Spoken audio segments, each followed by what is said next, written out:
En plein cœur de Nantes, le château des Ducs de Bretagne. Une bâtisse de pierre qui témoigne du passé de la ville, de son identité, de sa culture. Le rattachement de la Loire-Atlantique à la Bretagne est un véritable serpent de mer politique, mais pour beaucoup, c'est déjà une réalité.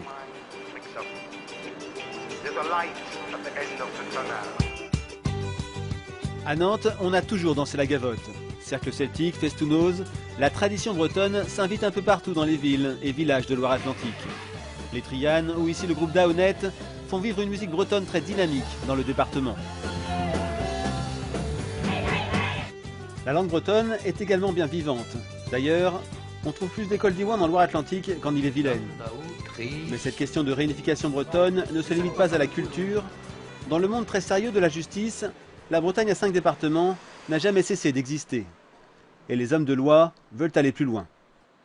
La Cour d'appel de Rennes fonctionne sur 5 départements. L'institution judiciaire, elle, prend en compte la dimension humaine, économique, sociologique de la Bretagne.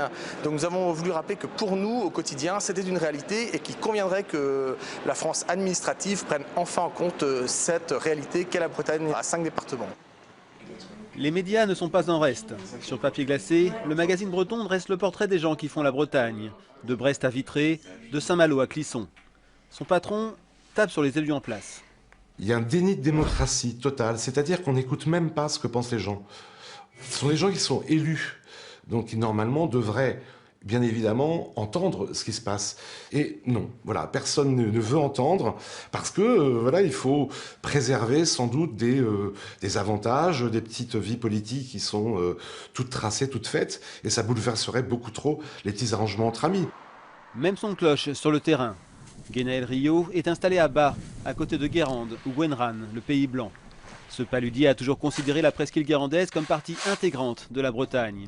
Ses grands-parents parlaient breton, il a toujours baigné dans cette culture. Les Pays de Loire, c'est vraiment une espèce d'amalgame idiot et qui ressemble à rien. Donc les gens ont une identité. Et c'est au pouvoir de suivre ce que demandent les gens, ce que demande le peuple. Ils n'ont pas à nous imposer un truc parce que moi je suis président de ci ou de ça. Non, non, c'est nous qui allons leur imposer. Coiffé de son bonnet rouge, Guénaël participe à toutes les manifestations pour la réunification bretonne.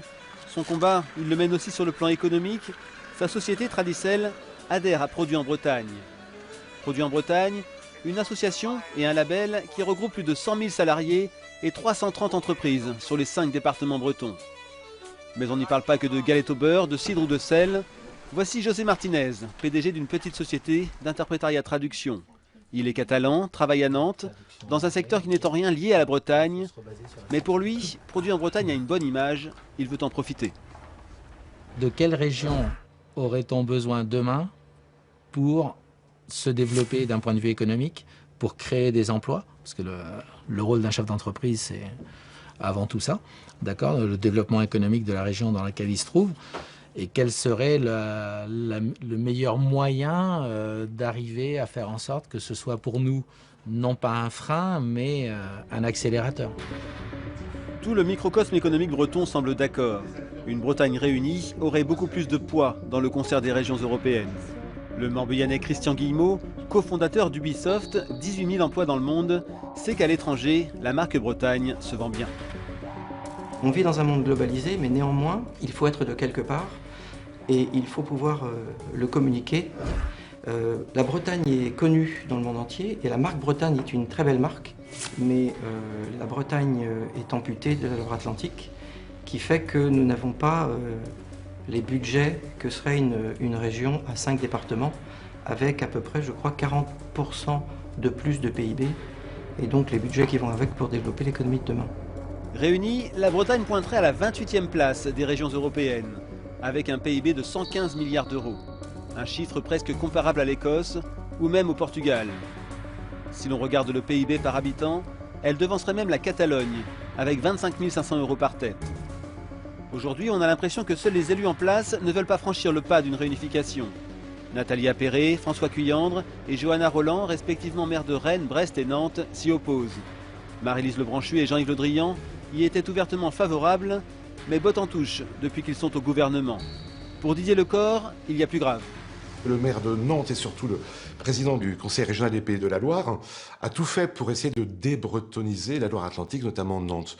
Et d'ailleurs, l'UNESCO s'est même mêlé de l'histoire à un moment, puisque le château des Ducs de Bretagne s'est retrouvé soudainement dans les châteaux de la Loire. C'est quand même un mensonge terrible. C'est du révisionnisme, hein.